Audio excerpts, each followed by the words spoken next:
Oke, udah mulai tah? Sudah, sudah. Masya Allah tinggal keruk. Oke. Assalamualaikum warahmatullahi wabarakatuh.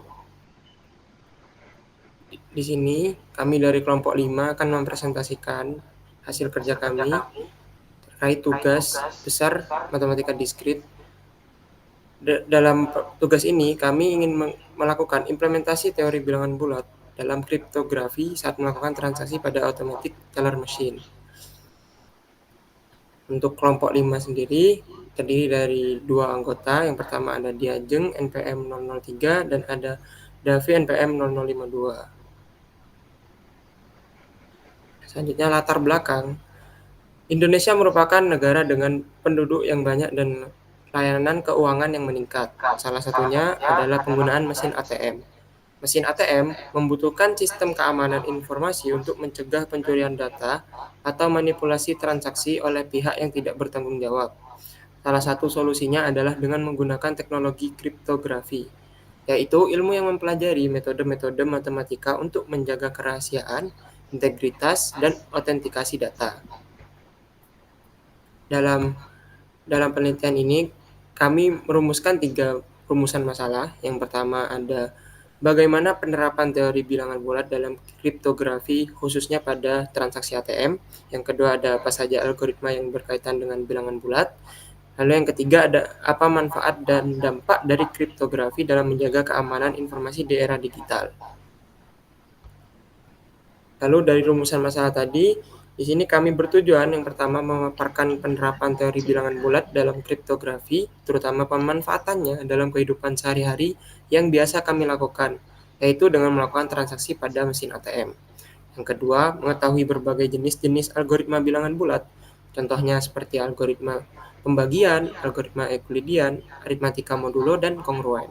Lalu yang ketiga, mengetahui manfaat dan dampak kriptografi dalam menjaga suatu keamanan informasi pada era digital dengan fakta terkini. Lalu di sini ada tinjauan pustaka. Yang pertama tentang bilangan bulat. Bilangan bulat merupakan bilangan yang tidak memiliki pecahan desimal, memiliki operasi penjumlahan dan perkalian, dan membentuk gelanggang atau ring. Yang kedua, bilangan bulat berperan penting dalam kriptografi karena banyak algoritma kriptografi yang menggunakan sifat-sifat bilangan bulat dalam proses penyandiannya. Lalu ada algoritma pembagian, yaitu algoritma yang digunakan untuk menentukan hasil bagi dan sisa bagi dari dua bilangan bulat.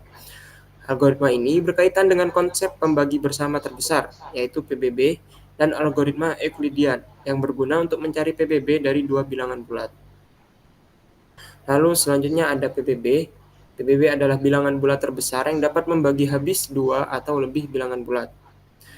Jika A dan B PBB, maka D juga PBB, sehingga D membagi A dan D membagi B.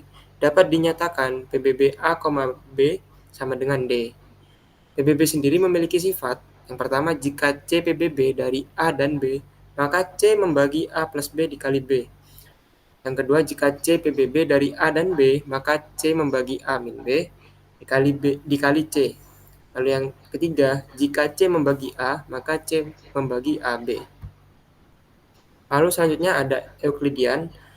Euclidean merupakan metode untuk mencari PBB dari dua bilangan bulat dengan menggunakan sifat bahwa PBB M, N sama dengan PBB N, R, di mana R adalah sisa pembagian M dengan N.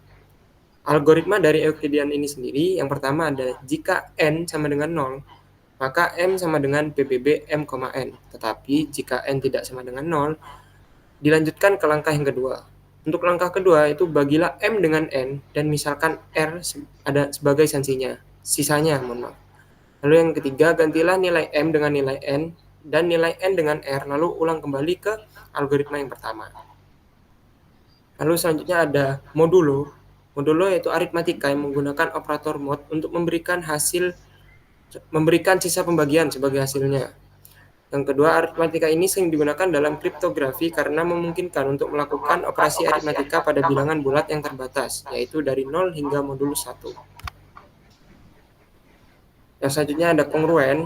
Kongruen adalah hubungan antara dua bilangan bulat yang memiliki sisa yang sama jika dibagi dengan bilangan bulat positif tertentu. Kongruan memiliki sifat-sifat yang mirip dengan persamaan, seperti refleksif, simetris, transitif, dan dapat digunakan untuk operasi penjumlahan, pengurangan, perkalian, dan pemangkatan. Lalu selanjutnya ada kriptografi, yaitu merupakan ilmu dan seni untuk menjaga keamanan pesan dengan cara menyanyikannya sehingga tidak dapat dipahami lagi artinya. Kriptografi menggunakan teori bilangan, aljabar, analisis kompleks, dan verifikasi formal dalam pembuatan dan penilaian algoritma-algoritma yang digunakan untuk enkripsi dan dekripsi. Untuk sesi pembahasan akan dilanjutkan oleh rekan saya, itu Diajeng. Nah, kriptografi memiliki peran penting dalam menjaga kerahasiaan, integritas, autentikasi, dan no repudiation data terutama dalam transaksi online dan perbankan. Kami menggunakan dua algoritma kriptografi yaitu Cesar-Shepard dan Reverse-Summer-Adleman atau RSA. Penerapan kriptografi dalam kehidupan sehari-hari khususnya pada transaksi ATM. Kriptografi juga berguna untuk melindungi PIN dan data transaksi dalam penggunaan ATM agar tidak diretas oleh oknum-oknum yang tidak bertanggung jawab. Next. Nah, untuk metode Cesar-Shepard, yaitu metode enkripsinya yang menggeser setiap huruf dalam pesan sejauh jumlah tertentu dalam urutan alfabet. Metode ini mudah dan sederhana, tetapi juga mudah ditembus. Proses enkripsinya yaitu C sama dengan P plus 3 mod 26, yang dimana diterapkan pada kalimat kami 1 menghasilkan pesan terenkripsi NDPL VDWX yang tertera pada tabel di samping, yaitu di mana A bernilai 0, kemudian ditambah 3, berarti A, B, C, D, maka alfabet sesudahnya D, dan begitupun seterusnya sehingga menghasilkan pesan terenkripsi NDPL VDWX. Next. Untuk RSA sendiri merupakan sistem kunci publik dengan bilangan primer agar menghasilkan kunci enkripsi dan dekripsi. Metode ini kuat dan aman, namun juga kompleks dan membutuhkan komputasi yang lebih tinggi.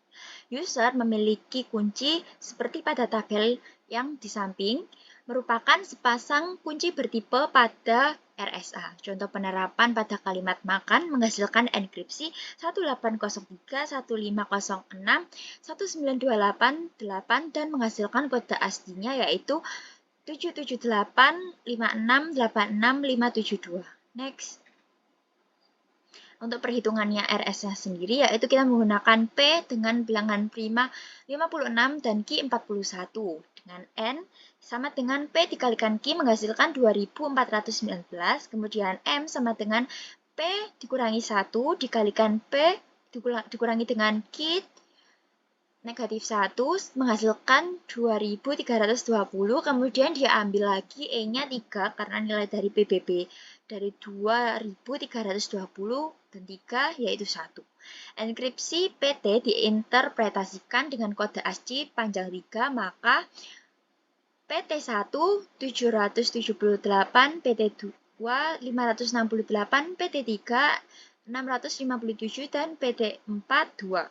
Kemudian C1-nya 778 pangkat 3 mod 2419 menghasilkan 1803 dan C2 sama dengan 568 pangkat 3 mod 2419 menghasilkan 1506 dan kemudian yang ketiga C3 657 pangkat 3 mod 2419 menghasilkan 1928 dan terakhir 2 pangkat 3 mod 2419 menghasilkan 8. Maka menghasilkan kode enkripsi yaitu 1803, 1506, 1928, 8 dari kata makan. Kemudian lakukan dekripsi dengan kode enkripsi tersebut, yaitu 3D sama dengan 1 mod 2320, yang mana D sama dengan 1547. PT1 199211547 mod 2419 menghasilkan 778, PT2 5921547 mod 2419 menghasilkan 568, kemudian PT3 123311547 mod 2419 menghasilkan 657, Dan yang terakhir PT4 yaitu 81547 mod 2419 menghasilkan nilai 2. Maka bentuk kode ASCII yaitu 77856866572 yang merupakan bentuk hasil dari kata makan. Next. Nah, untuk transaksi pada mesin ATM, membutuhkan kartu ATM dan PIN yang terkait dengan kartu tersebut. PIN ini disimpan dalam database bank dalam bentuk terenkripsi dan juga enkripsi saat dikirim ATM ke komputer host bank. Untuk menjaga keamanan data, ATM akan mengenkripsikan PIN yang dimasukkan nasabah sebelum dikirim ke host komputer. Enkripsi dengan algoritma DES dengan mode operasi ECB. Penerapan kriptografi kunci publik yaitu kartu pintar dilengkapi kunci privat dan sertifikat digital ditandatangani oleh pemilik kartu. Proses autentikasi kartu dengan tanda tangan digital yang diverifikasi oleh ATM. Next.